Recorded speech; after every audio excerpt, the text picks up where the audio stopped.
Dirty trick. It's outrageous to see Rick Santorum team up with the Obama people and go out after union labor in Detroit and try and get them to vote against me. Look, we don't want Democrats deciding who our nominee is going to be. We want Republicans deciding who our nominee is going to be. I know why Obama doesn't want me to face him, but I just think it's outrageous and disgusting. A terrible dirty trick at the last hour, by the way, late in the afternoon on the day before the election, maybe hoping no one would notice. They start sending out calls to Democrats, union members, telling them to go into the Republican primary and vote against Mitt Romney. This is reminiscent of the dirty tricks of the past, and it's got to end, and I think Rick Santorum has a lot of explaining to do. Okay, folks, what am I supposed to do with this? Do you realize the gold mine that's in that soundbite? Dawn, do you realize that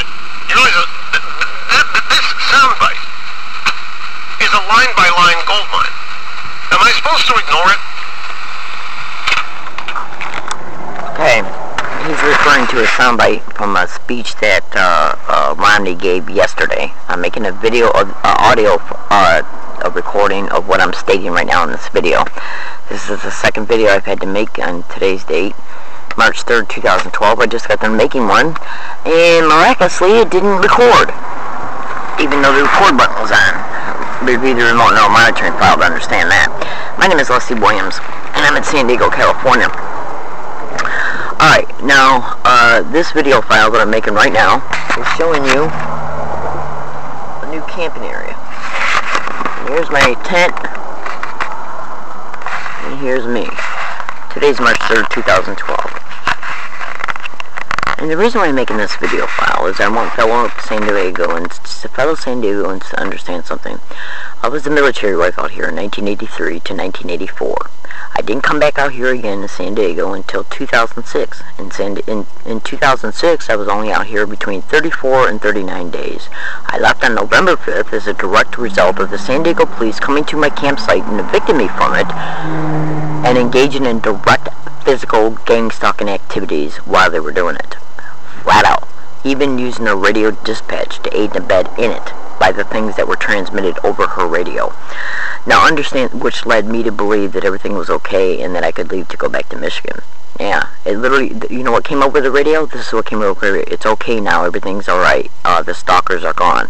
Now, I had never had any interaction with the San Diego police, physical interactions with them in 2006 at all, but I was sending emails to a prosecutor in Wayne, Michigan from the Point Loma Library in 2006 stating I was being stalked.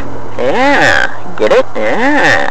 See, the San Diego police were circling me in 2006, but they never physically directly approached me. Now, I come out here again for the first time since 2006.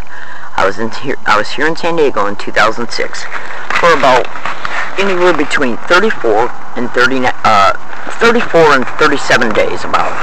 And then I went back to Michigan, was gang stalked again every single day up until the little date I came back out here again on August 8, 2011. On August 8, 2011, I was supposed to be out here on August 7, 2011, but the bus was one day late because of transfer layovers, the Greyhound bus. So when I got off the bus, before I came to San Diego, what I did was, in Connecticut, I made a bunch for like the last 2 weeks of August, I made a bunch of email files in preparation of coming out here again at a library that I was gang stalked at in Connecticut. I even had to call the police and make a police report about my cyber activity being compromised at this library. I got the police report right now. Understand this and be clear. So I made a bunch of email files about what I needed to do when I came out to California right away. In reference to, I made prediction files, and I also looked up a bunch of stuff in reference to different routes I could take, camping grounds, and stuff like that. I also looked up the address to Walmart, because my first goal was to buy a bike when I got out here. That way I could ride the bike and find my camping areas, because I learned a lot from 2006. And what did I learn in 2006? In 2006, I basically went to one campsite and stayed there instead of, I didn't even think of buying a bike in 2006. I don't know why. I guess I should have. But, so what I did this time was, I figured that because of what happened in 2006, I said, this time I'm going to buy a bike, and that way I can ride it and find a bunch of camping sites. Then the gang stalking started right away, as soon as I got off the Greyhound bus, flat out. California again. So what I did was I went from the Greyhound station, and I was already familiar with Broadway Street because I was on Broadway Street when I got off the Greyhound bus in 2006.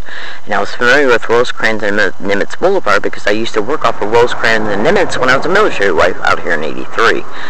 So what I did was, when I was in Connecticut, I Googled Walmart's address in reference to the gas station that's on the corner of Rosecrans and Nimitz Boulevard.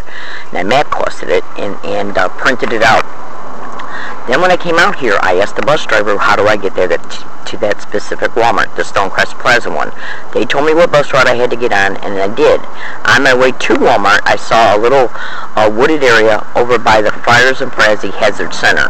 So I thought, well, okay, I ID'd that, and since so much is going on, and you're disoriented when you come to a city for the first time, in reference to, because I only was like staying in one and moving around in one specific area in 2006 and in '83 to '84. Okay, so I had no reason to go all about in 2006. I was only here for 34 days, and in '83 and '84, look at how many years ago that was, and we only did certain things when we were here in '83 to '84. So to make a long story short, I saw the wooded area over by the Hazard Center, and I spent the first night there, and then I realized it was just too much. It was too open. So, but when I went to Walmart to buy the bike, I noticed the wooded area over by Walmart, the Stonecrest Plaza. So I thought, well, I know I got to get out of the Hazard Center one. So what I did was I took my bike and got back on the 928 bus route back over to Walmart. Okay, and pitched my tent from August 9th up until August 13th. They were already going through my stuff between August 9th and August 13th, because when I was leaving that camp area, I was packing up everything, putting it in black plastic bags, and hiding it in the wooded area right behind where I was staying at, which was about 50 feet off the sidewalk.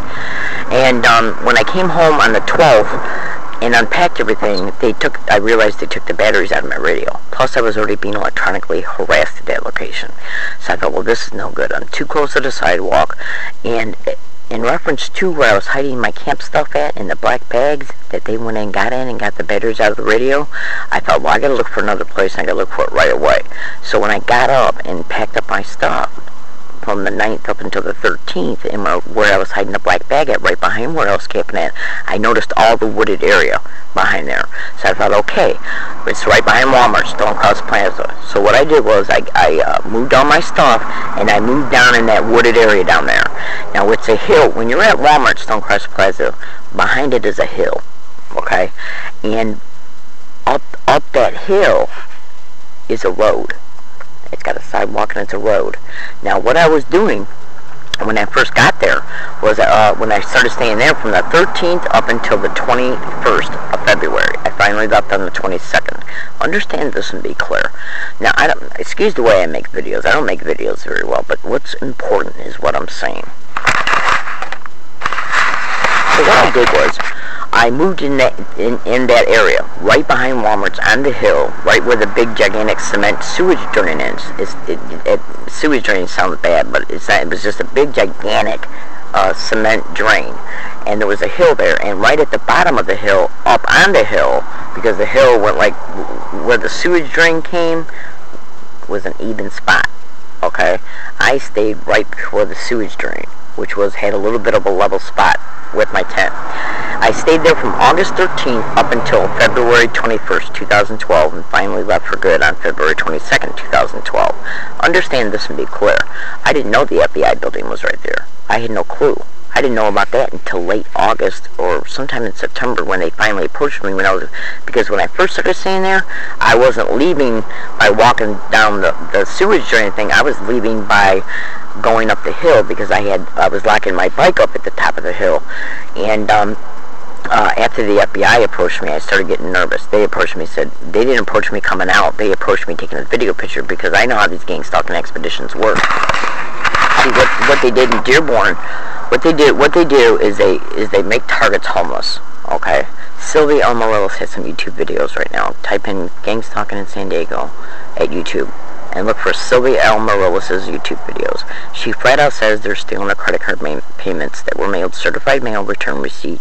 That's how they stole my rent. And it's all over the internet that one of their main goals is to make a target homeless so they can exploit the destitution to exploit the target. It's organized crime in the system. Okay? There's a manifesto online right now that you can find by typing in "a gang stalker confesses." Trust me, when you Google it, you'll find it. I swear this, you will find it. In fact, you'll probably find it on the first, in fact, I already know you'll find it on, you will find it on the first page that comes up after you type in "a gang stalker confesses" at Google and hit enter, you'll find it. Trust me. So anyways, and it flat out says the police are involved in it. So is the fire department, so are the courts and everything. It's organized crime in the system. So what I did was I started making videos because they make a target homeless, and then they want to make you afraid that you're going to be caught camping, because this is done to make it look like the police have a reason to approach you to make documentation about you being homeless, because it's the accumulated documentation they continue with to exploit you and what you got, your Social Security, your Medicare, and you sexually. Google 4 mentally disabled individuals kept in a basement in Philadelphia. That woman who did that to them had power of attorney over their Social Security checks. These people take power of attorney over your Social Security checks. They exploit your Medicare because they pull all kinds of scams against you in the houses they put you in, and then blame you for them, and then say you got to go to the hospital to get a medication because you're causing all these problems. They pipeline you to the hospital, and that's where they dumped the Medicare at, thousands and thousands and thousands of dollars each and every time, and everybody that played a role in it gets a kickback. Google Pennsylvania judge gets sentenced to 28 years. Same type of scheme. What he was doing was sentencing first-time misdemeanor children to detention centers because the detention centers were privately owned. And each child he sent there, the detention center owner got federal funds per child, and he kicked back some of those federal funds back to the judge. He got caught and got 28 years. This is how they operate. They get a hold of people. They go after single women, single mothers, people on disability, the elderly, and they're also in a bunch of other nasty stuff like human trafficking, drug trafficking, sexual servitude rings. And what they do is they get a hold of people on disability like me and take power of attorney of me by claiming I can't take care of myself because I'm homeless, even though they're the ones who stole my rent. Yeah, Google gang stalking and postal employees, gang stalking and mail theft and mail delayment. You'll understand what I'm saying. It's nothing but a scheme to make you destitute to then try and claim you can't take care of yourself because you are destitute. Every time you rent an apartment, Google gang stalking, rent apartments next to Targets, and look how many Google responses you get. Or organized stalking, renting apartments next to Targets. They harass you on and then Google gang stalking and landlords, or organized stalking and landlords. When you see the amount of huge generated Google responses that you will get in reference to typing in these terms, these descriptive terms at Google, you will see how they operate. It's a tentacle of schemes, that tactical tactics and methods they use to achieve one scheme, to create destitution, and then to get along a target's path while they're destitute and claim they can't take care of themselves. Yeah, they make falsified police reports. They'll petition the target in the hospital where they'll falsely diagnose them, and then over time, when this accumulated documentation is achieved, they bring about one big scenario and then petition the target to make them a ward of the state, and then at that time is when they come in and bring somebody in who supposedly has a license to take custody of people for the state, and they place you in a syndicated group home. That's where then your Medicare is trafficked, because they stage all kind of incidences in these groups home and then blame you for them, and then petition you to the hospital because they're blaming you for them, the events that they stage, and then they also sexually exploit you in these homes. This is literally what it's a nationwide syndicate. The Gang Stalker Confesses Manifesto flat out says they're a nationwide syndicate. And when a target moves from one state to the next state, the syndicate in the previous state will pay the members in the state the target's going into to take over in the campaign. Because it's a nationwide syndicate. What they do is buy a bunch of HUD homes, fix them up, and get these bogus licenses through the state, and then fill them up with people on disability. And this is literally what they're doing to me. And they're also engaging in what is known as research when it comes to me. And that'll be explained, and it already is somewhat in previous YouTube videos, and you'll find research all over the manifesto of the Gang Stalker. My name is Leslie Williams. On February 21st, 2012, I made a video and a digital audio file stating that the next day I was going to go to the FBI and tell them I'm a human trafficking target, and that the San Diego police were directly involved, and that if they approach my campsite to evict me from it, they'll be doing it because they don't want to make it look like it's retaliation after I went to the FBI, and they appeared at at my campsite an hour and a half later. Alright, I gotta stop this. Look at the YouTube video that's in the comments feature of this one for continuation of this YouTube video.